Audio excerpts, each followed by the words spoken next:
I think that went well, Sydney. Yeah, well, Charles, I feel like I got roasted with the So sorry. legacy. I'm so sorry. No, what I wanted to say though on that is um, the scary thing about the avatars is because they are trying to make it more realistic. I'm scared, like for the mental aspect of people, and it's already going on social media where people are changing their bodies and morphing them to look better or look a certain way.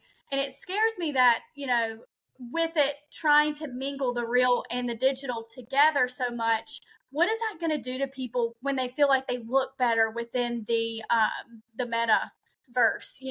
So that was my only concern or take on that. Like, yeah, we already have that issue, and we already have that going on in terms of social media and stuff. But is it going to be on a higher scale now with these new avatars?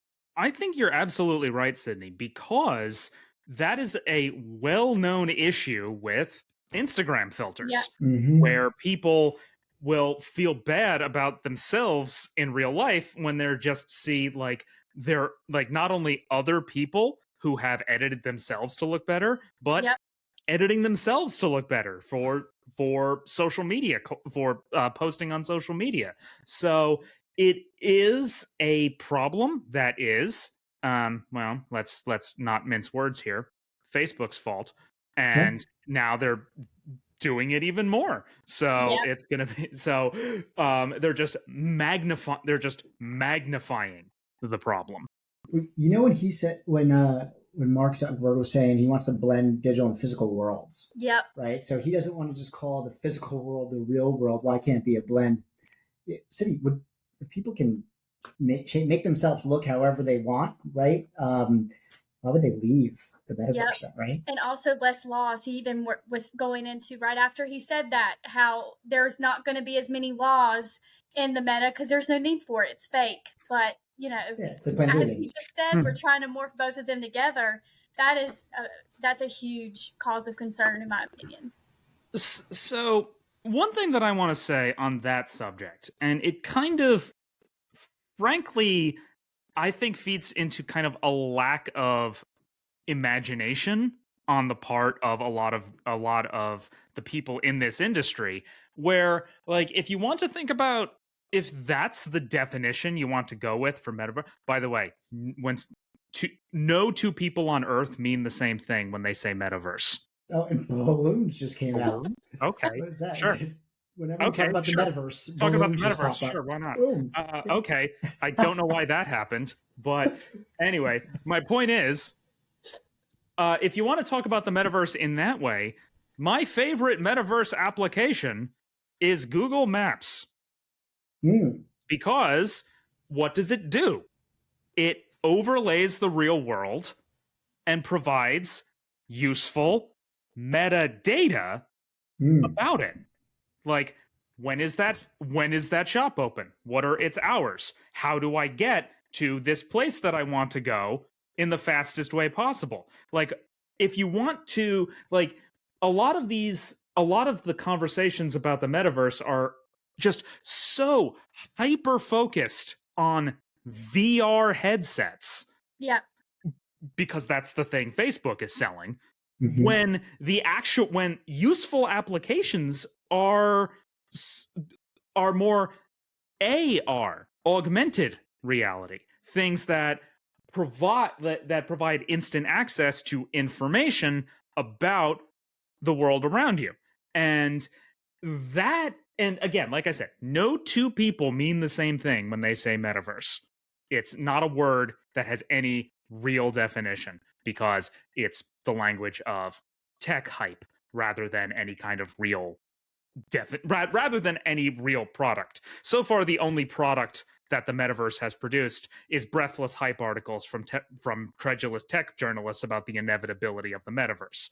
So, well, I mean, and nothing against science fiction writers. A lot of stuff comes from them, but I mean, it comes from Neil Stephenson, right? Yes, but I mean, the book that the word metaverse comes from is Snow Crash, a plot about a ninja pizza delivery boy who works for the mafia and a virus and a computer virus that spreads to people. So a normal day then. It really wasn't supposed to be that serious.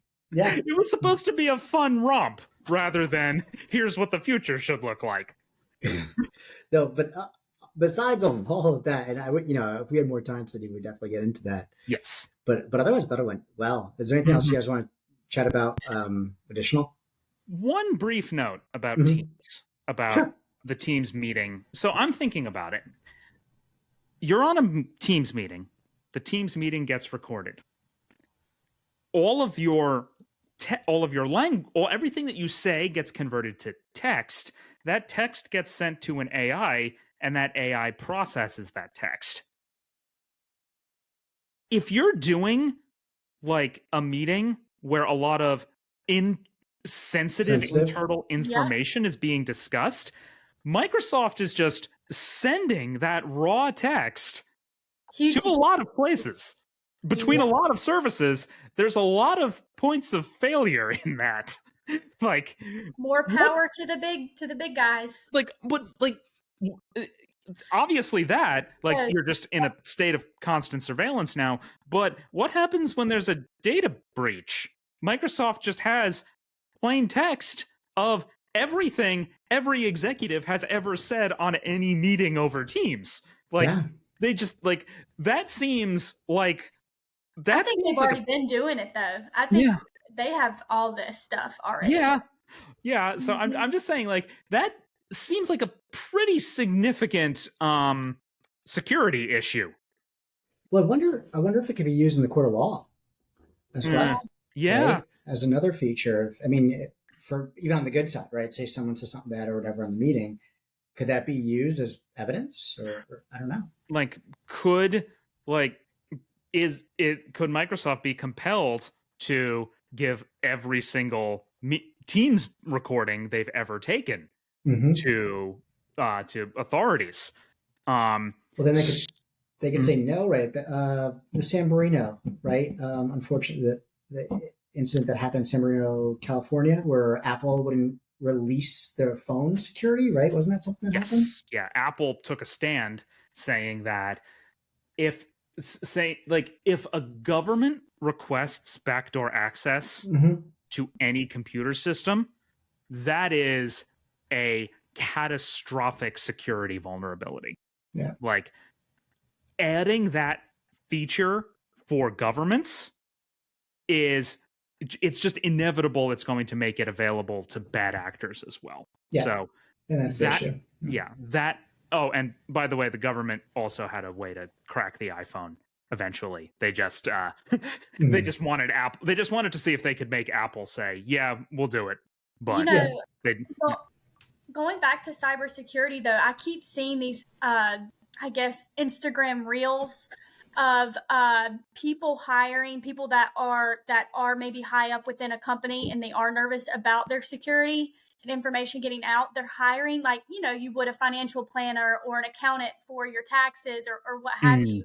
They're starting to get a personal security, virtual security, someone that specializes in that, to go through your information and make sure that your stuff is not getting out. I think that's going to become more popular as all this stuff starting to release.